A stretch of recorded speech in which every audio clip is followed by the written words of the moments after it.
So the Royal Rumble is just a few short days away, and the winners of both Rumbles are literally up in the air as far as I'm concerned. Look, I know who I'm rooting for, but it's just like I've never been on the edge of my seat, especially in the last couple of years.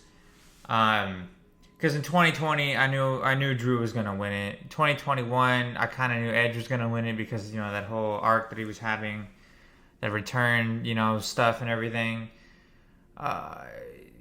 2022, apparently Matt Riddle was supposed to win, but honestly, I didn't really like that Royal Rumble at all. So I really didn't care who won that one. And then 2023, I knew Cody was gonna win. There was really no debate about it.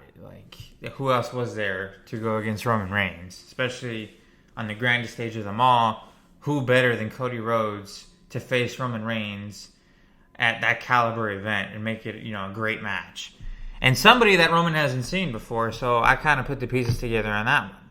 This one, I'm it's very, very up in the air. Look, because WWE obviously is going to make the decision of who is going to win based on what the fans want most of the time. So that goes into an account, and then the second thing that goes into account is what's going to be the better story. Because believe it or not, and some people don't realize this in the moment, but there are two matches. Two main event caliber matches for, the men's. And the same thing, with the women's. You can either challenge for Seth Rollins' World Heavyweight Championship, or you can challenge Roman Reigns for the WWE Universal Championship. The way I'm seeing this is Cody's on Raw, Roman's on SmackDown. The only way for Cody to go to Raw, realistically, unless he does some crazy shenanigans or whatever, he has to win the Rumble because then he can just challenge anybody he wants. It doesn't matter what brand he's on. Kind of like last year. CM Punk, who is pretty much the second favorite, doesn't need to win the Royal Rumble to go against Seth Rollins because they're on the same show. And he could just kind of do what Shawn Michaels did with The Undertaker and, maybe screw with Rollins, cost him a match, something to get Rollins to turn his attention to him and finally have that match. So there's something to that as well.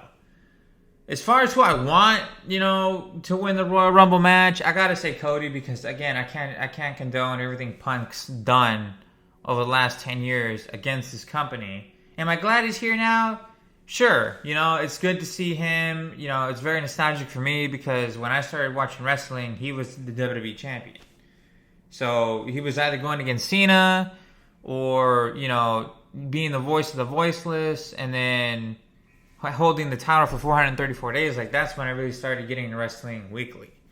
So, yeah, it's nostalgic for me. But again, to me, him winning the Rumble and, just cutting Cody Rhodes' story short just because he had a change of heart or whatever, worked out a deal with Triple H, it doesn't sit well with me, personally. So, I get why people are going for CM Punk. They want him to main event WrestleMania and all that. Which he still can. The Rock hasn't really said anything about his match against Roman, so it's why not have, Cody and Roman go on night 2 and go have CM Punk and Seth go night 1. That's a good possibility too. So it's he doesn't really need to win the Rumble, but I could see why people would want him to win the Rumble. So it's really a toss-up. It's I'm pulling for Cody because I want Roman to have a good ending to his story. His title reign has been so historic, so legendary. He's elevated every single person that he's been in the ring with and elevated himself and the members of his family. So you need to end that story on a high note. It needs to be a great match. Because I'll be fully transparent with you.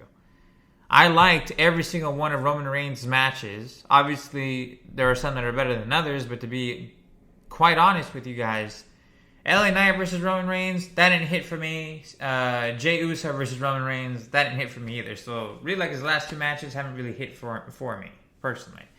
So, it's we kind of need to break that cycle. I think they will with this Royal Rumble Fatal 4-Way match between the head of the table, Roman Reigns, LA Knight, the Phenomenal AJ Styles, and obviously the Viper, Randy Orton.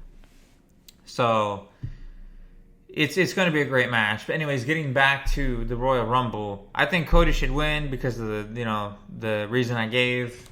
He's on Raw, Roman's on SmackDown, to make things less messy. If he wins, plus giving Cody the push that he needs, he wins the Rumble for the second time. He faces Roman for the second time, and then he beats him.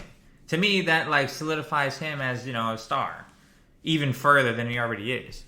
So CM Punk don't need it. He's kind of playing the anti-hero like he always does. He can go against Rollins without winning the Rumble. I mean, that's just a fact.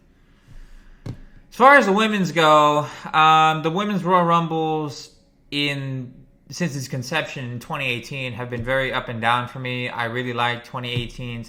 I didn't really like the winner, but I respect the winner. Asuka, look, one of the greatest wrestlers of my generation of wrestlers for sure. Brilliant striker, great technician, just all around great performer. But it's just man, I just wish Sasha Banks won that one or somebody. 2019, it was cool because Becky won that year. The whole storyline with that, main eventing, WrestleMania and everything. That was really cool. 2020, I think it was Charlotte that won. Yeah, it was Charlotte. It was a decent Rumble. As a matter of fact, it was a good Rumble. It's just, I didn't really like Charlotte at that time. 2021, Bianca won. I liked that Rumble. I did like the fact that she won. The tears in her eyes and everything. It really showed how much she wanted this on a personal level and a professional level. And then obviously the match with Sasha Banks at WrestleMania 37 was phenomenal. The winner of the Royal Rumble in 2022 was Ronda Rousey. I hated that match so much. And not only did they put Sasha Banks aside and a bunch of other, people that deserved that win, and they gave it to Ronda Rousey. I mean, are you kidding me? And then we have that lackluster match at, WrestleMania between Ronda Rousey and Charlotte Flair. It's like, come on. I like I said before, Charlotte would have wanted pretty much anybody else. I think she wanted Sasha Banks to win the Royal Rumble so they would have that match. In 2023, great match. Rhea Ripley won. I'm not going to complain about that because arguably they had the best match of the year, Rhea and Charlotte did. So that was a phenomenal main event. Well, it wasn't a main event, but it was a phenomenal championship match. I think we ran the stage of them all. This year, honestly, there's a lot of things that could happen, and some of it is wishful thinking. But from where I'm sitting, none of the people who have been announced, really, for the Royal Rumble, I don't think are going to win. I don't think Becky's going to win because it's just, she doesn't need it, really. It's and by the way, her whole, story right now is, proving to herself that she's better than, other people. Should there be a championship in that? Usually there is, but, we've seen enough Becky Lynch with the title, I think, and I think WWE's realized that, too, where it's she doesn't really need a title to be, relevant or whatever. So I don't really see her winning. I don't think Bayley's going to win, and it's going to contribute to the downfall of Damage Control. So I think, I don't think she's going to win either. I really doubt Nia Jax is going to win. So from where I'm sitting, I think Liv is going to come back and win it, or Sasha Banks is going to return and win it. I don't know why I get those feelings. Maybe it is wishful thinking. Maybe I'm just so caught up in the hype of it all and what I want to happen. But I don't know. I just don't see any of these people winning it. I mean, I feel like Triple H has something up his sleeve on this one. So I really think that that he's going to pull something, that's going to be shocking to the fans. It's going to get everybody hyped. Everybody's going to pop. It's going to be really exciting. So that's what I think. But, I mean, you guys let me know in the comments what you think. But that's what I'm pulling for. Liv Morgan, who is employed by the company, and Sasha Banks, who currently is not. Although there have been reports that she's been in talks, but they've fallen through, so who knows. Those are my two picks for that. So let me know what you guys think. Who do you guys think should win the Rumble? And comment what number they're going to enter. So I'd love to read your comments, and I'll see you guys next video. Deuces.